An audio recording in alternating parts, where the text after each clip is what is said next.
You're listening to coverage of the President's Cup, presented by the Money Tour, and sponsored by Compass Bats. If you're looking for a wood baseball bat, check out Compass Bats on Facebook and Instagram. And Urban Cowboys. It's a new kind of podcast.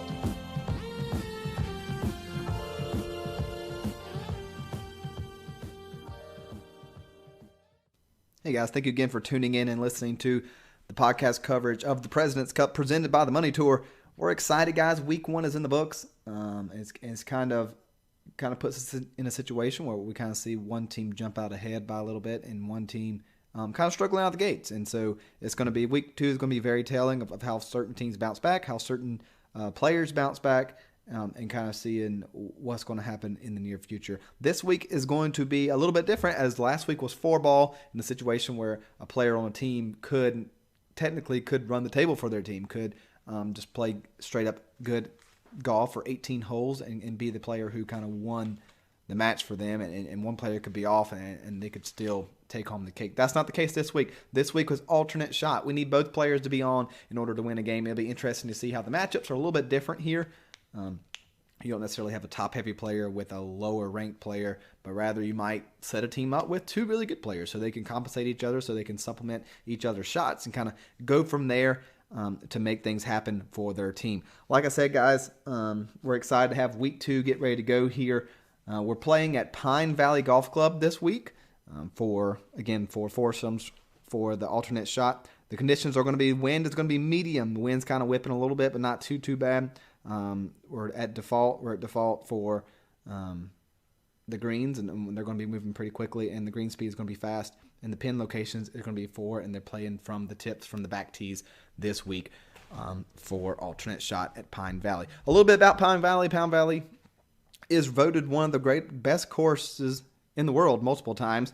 Pine Valley Golf Club is a golf course in Pine Valley, Camden County in southern New Jersey. It was ranked the number 1 course in Golf's magazine 100 Top Courses in the U.S. and the world in 2012, 2015, and 2019. It's a private club, and non-members can play only if invited and accompanied by a member. It also played host to the Walker Cup in 1936 and in 1985, and designed by George Arthur Crump, Harry Colt, Charles Hugh Allison, A.W. Tillingast, and Perry Maxwell. It's par 70. The length is 7,181 off the championship tees, and the course rating is 76.6 based on professional rankings. So again, guys, we're excited. I'm going to actually dive into it and go ahead and get started. We'll get started with the matchups, and I'll let you guys know who's playing who. For matchup number 1 is a couple of powerhouse matchups, as we're going to have David McCreath and Damian Williams taking on the U.S.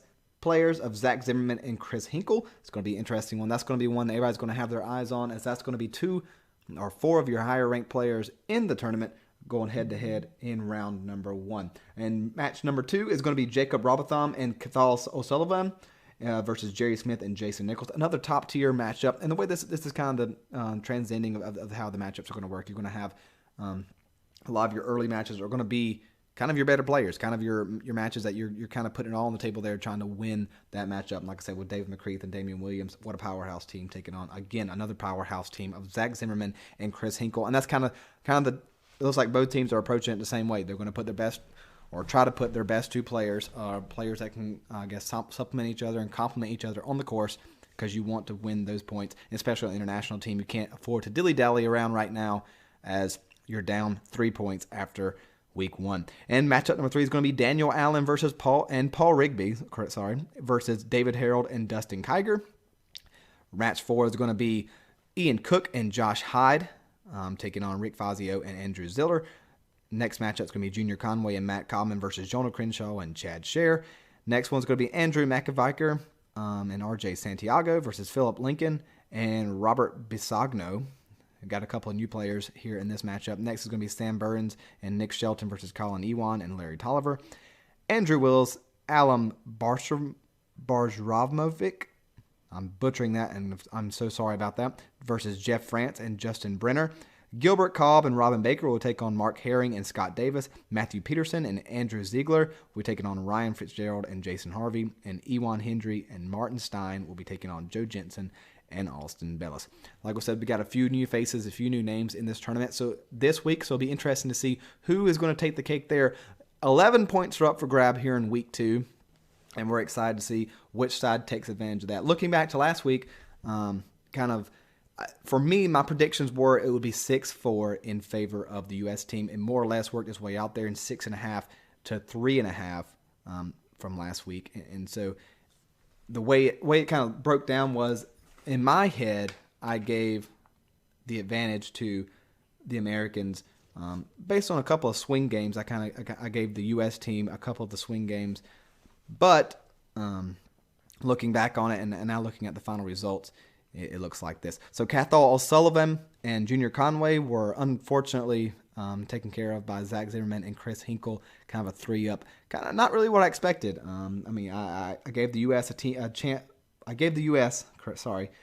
the upper hand on that one, but it just didn't work out that way for the international team. It's down by 3 holes. It's kind of a tough one to swallow. Next one went in favor of the international team. That's when I actually gave the international team. This was one of the matches that I gave to them, for one of the reasons being that the mystery behind the matchup. Austin Bellis and Joe Jensen are not ranked in the TGC rankings, not because they're not qualified, but because they are not signed up and they're not part of that tour.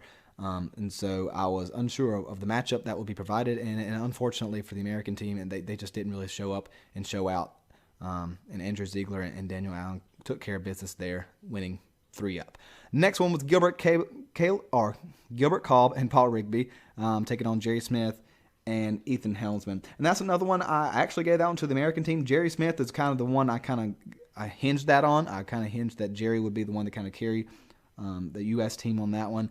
But unfortunately, the U.S. team could just kind of fell apart on that one too. And in the first 3 matchups, you kind of look at it and you're thinking, man, like, we're not really having any kind of even matchups. And it kind of continues there until you get to the bottom half of the matchups.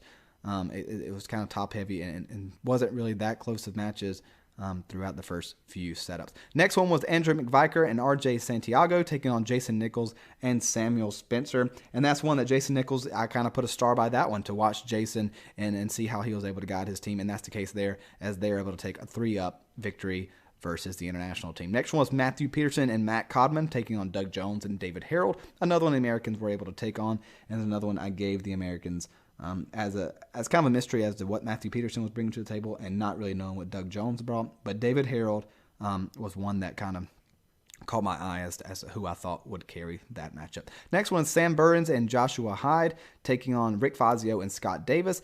This is one of the most lopsided wins for the American team and as a whole in week 1, as Rick Fazio and Scott Davis were able to take care of business against the international team of Sam Burns and Joshua Hyde, as they won 4-up. And that's another one I had marked down for the Americans. I thought this was one of the most lopsided, I guess, matchups as far as what we had knowledge of, with Rick Fazio being 317 last week in the TGC Tour rankings, taking on players from the other rankings that weren't necessarily up there, but they just weren't able to match up with Scott Davis and Rick Fazio. Next one was Andrew Willis and Robin Baker taking on Dustin Kiger and Larry Tolliver. One of our many on the back end of very close matchups, very close games.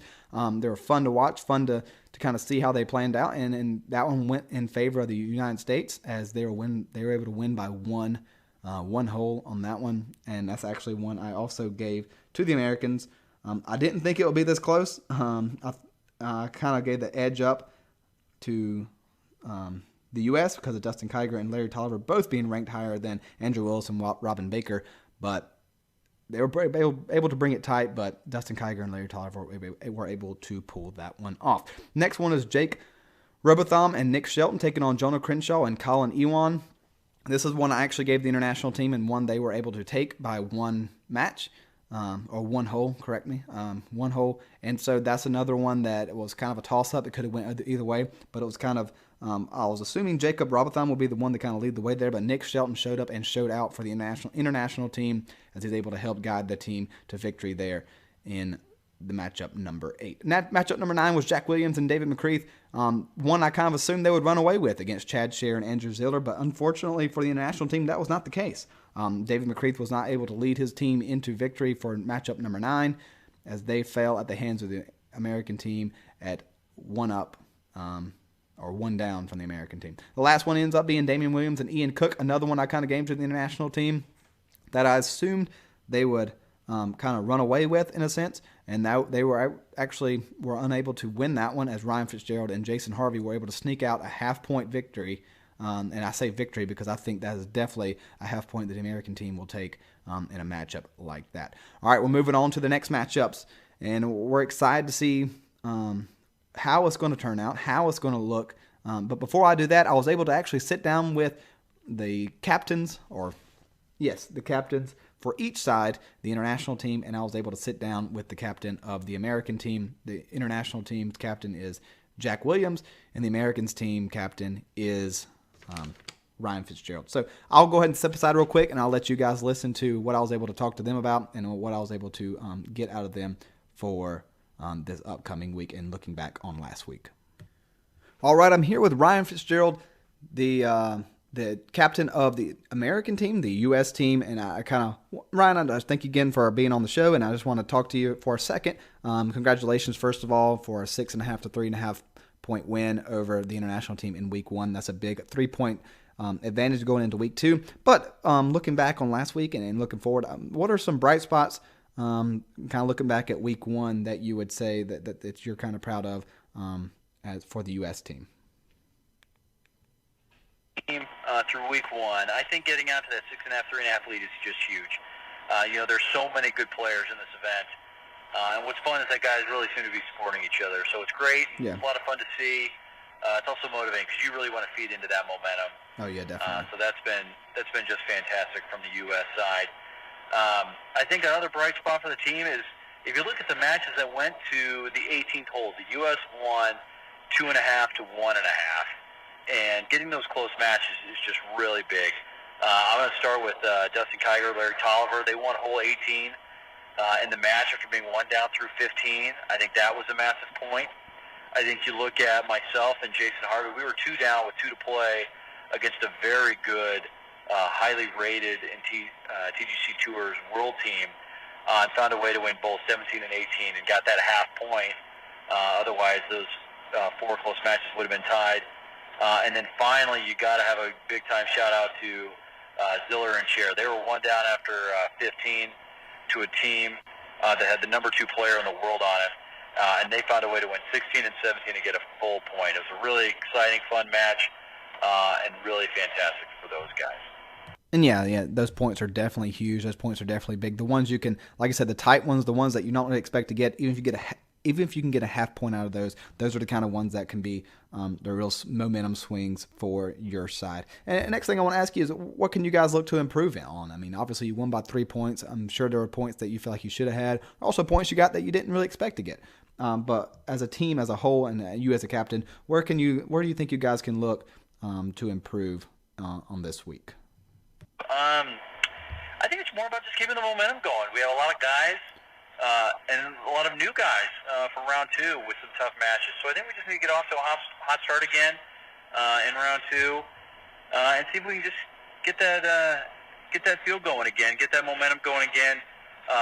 Hopefully we can keep this lead. We'd love to expand on it a little bit going into those singles matches. Yeah, definitely, and headed to the single matches. You want to give yourself a cushion that way. You always want to play as if the next week is going to be a bad week. You don't want to play assuming that it's tied, we can make up some ground, or it's okay. Like, you want to go ahead and you want to win every point you can, and like you said, keeping that momentum going forward is extremely crucial. And then lastly, I want to ask you, what are some key players and some matchups you're looking forward to taking place in week 2? First, I love watching all these matchups. I think my wife really doesn't quite understand why our baby girl is crawling into the dog food while I'm trying to watch a few of these putts on YouTube. But it's really exciting. So I love watching all of them. All these players, these have been really fun, good matches to pay attention to. So there's, I think, in this close of a match with this many good players, I think all of them are really key. The one I'm really going to be watching and anxious to see is that Hinkle and Zimmerman take on McCreath and Williams. I think that's going to be a dogfight. I think that should really set the tone for the second week. Whoever wins that one should get some serious momentum. I'm definitely going to be tuning into that one. So that's one I'm definitely going to be keeping an eye on. We're hoping to get up to 12 matches. Hopefully we do that. I absolutely love the U.S. depth, and so the more matches for us, I think the better. So hopefully we can do really well. I think we will. But I'm really going to be watching that first match. Oh, thank you so much, Ryan, for your insight and kind of leading the U.S. team. And again, congratulations on week one for taking home a 3-point lead after week one. That was Ryan Fitzgerald, the captain of the U.S. team. And thank you so much for his insight. And we thank him so much for organizing the U.S. team and putting those rosters out there and putting those matchups out there. Now we'll move on to the international captain. That's Jack Williams. I was able to sit down with him for a half second too and kind of go over the same questions, kind of get the same reactions or look for different reactions over the same questions and see what he had to say. All right, I'm here with Jack Williams. And I just want to say, Jack, thank you for being on the show. Thank you for taking your time to kind of talk about your team. And again, just the time and effort you put into being the captain for the international team. I know there's more than just being a name, but I know there's extra work that goes into it too of matching your teams up and guys asking questions and being that kind of that middle ground for and try to keep things off Andrew Willis as much as you can. But again, I'll kind of ask you the same question I asked Ryan. Was in kind of week one? What are some bright spots that you saw from week one for the international team? Yeah, week one was one of them weeks of football. It was a story of two halves of the draw. When the US went up 5.5 to a half after 6 games, I was worried. They bounced out the blocks, but the other pairings after that played some really good golf and were able to salvage 3 points out of it. It was unfortunate that my game we gave up a 2-hole lead to end up losing by 1, but the way the boys were able to just come back and there's a lot of pressure on them matches to make sure that we won because we don't win, they take a bigger lead and it's a lot harder, and that's what President's Cup golf's all about is making sure that as a team we don't fall too far behind. So for them pairings to step up and do what they did, it was phenomenal. But yeah, that was very, very interesting for me. Oh yeah, definitely. And like you said, to be that far behind, seemingly that early, because the matches weren't played 1 through 9 or 1 through 10 in that order, but rather played as players were able to do so. And so the way it worked out was it seemed the Americans jumped out to, like you said, a 5.5 to half-point lead, and that's looking kind of grim for the international team. But they were able to close the gap, and I think they'll take a 6.5 to 3.5 point deficit into week 2, seeing that it was at one point in time 5.5 to a half. And moving on to the next question I want to ask you, and that being, where do you think you guys could improve? I mean, obviously you're trailing by 3 points, as I have said a million times at this point in this podcast. Where do you think you guys can improve going into week 2, which is alternate shot? Like anything, there's always room for improvement, and especially when we're 3 points down. But I back my guys in that we're going to go well here. We understand how everybody plays now, and I know a lot of guys are actually putting in a lot of work on the practice range and also on the course to work together as a team and understand where we can pick up each other. Foursomes is a different kettle of fish. It's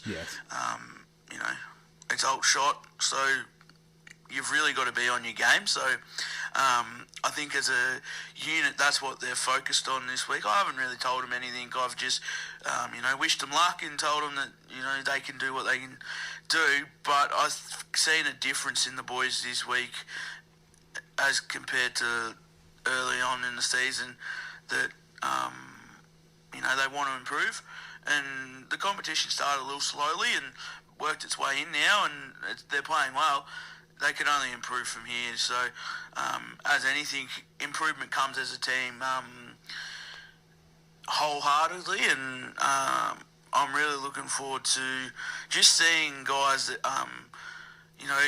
not not going putting their heads down when they go tuned down, like what happened when I played Andrew and Chad in the 4-ball. They didn't put their head down, they ended up getting a win. So that's what I want to emphasise to the boys. Okay, yeah, and then like you said, it looks like sounds like you have a lot of confidence in your guys and a lot of confidence in the abilities of the international team to bounce back from this deficit early on. A lot of weeks left to play. And lastly, I want to kind of just ask you who are some key players and some matchups that you're looking forward to in week 2. And I know there's a powerhouse with David McCreath taking on the American team on the other side of their powerhouse matchup as well. But like I said, that being said, who do you think, or who are some matchups that you're really keeping an eye on for week 2? There are some fantastic matchups this week, and I think both Ryan and myself have constructed it so that we have these fantastic matchups. We went away and did as a captain group, both Junior and myself, and did some thinking about how we're going to set the foursomes up. And you know, we really knew that foursomes, you needed your best players playing together. So, you know, we set up our teams as they are, and we feel that we've got 11 pairings that are the best pairings we can get. Guys are going to complement each other, but I think that first match, the David McGriff and Damien Williams versus Zach Zimmerman and Chris Hinkle game, this is a game the US wanted, and I think the pressure's on them, on the US. They wanted this game. Now they've got to come and they've got to show why they wanted this game, and I back my guys in and think that my guys are probably good enough to win it if they play their best golf. But if they slip, then Zimmerman and Hinkle will come behind them and take them up. But also, I'm really looking forward to just seeing everybody play, and I like these pairings. They're quite good. You know, you look down there and there's no real game that is one-sided. They're all fairly even. So I'm really looking forward to that for sure. Oh, yeah, definitely. And before I let you go, I just want to say thank you for being on the show, Jack, and I look forward to seeing you guys play. Yeah, thanks, Jonah. Thanks for having me on the show, mate. Well done, and enjoy the rest of the competition. I will do, definitely, and it's going to be a good one. It already has been a good one, and I know that that's been said a million times, but it's just fun. It's a lot of fun to see these matchups take place. It's a lot of fun to see who's playing who. But you, like you said, like Ryan has said, and like Jack has said, you can't overlook and it won't be overlooked that David McCreath, Damian Williams, and versus Zach Zimmerman and Chris Hinkle, as you kind of feel like a lot of the momentum will kind of hinge on that matchup. Again, I'm going to let you guys go. I know I've been talking your ears off, and I know you guys don't want to hear me talk forever. I'd love to, going forward, I'd love to hear from you guys more. I love hearing from Ryan. I love hearing from Jack, and kind of an opportunity to talk to those guys and kind of see their insight. I'd love to be able to talk to some of the players throughout the matchups. I'd love to see maybe some fans that are just watching from the outside, their thoughts on the Money Tour, the President's Cup, and from an outsider's perspective.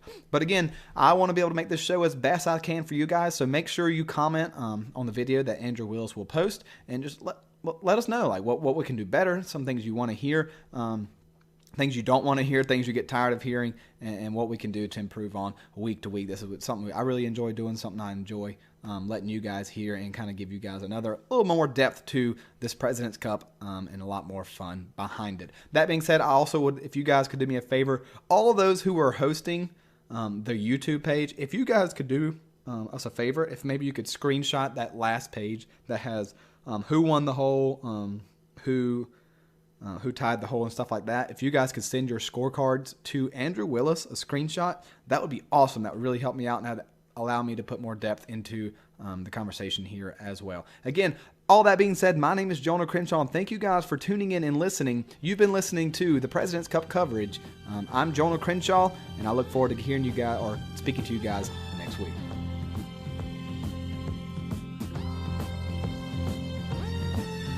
This has been coverage of the President's Cup, presented by The Money Tour, and sponsored by Compass Bats and Urban Cowboys. We'd also like to thank Ryan Fitzgerald and Jack William for being special guests on today's episode. See you next week.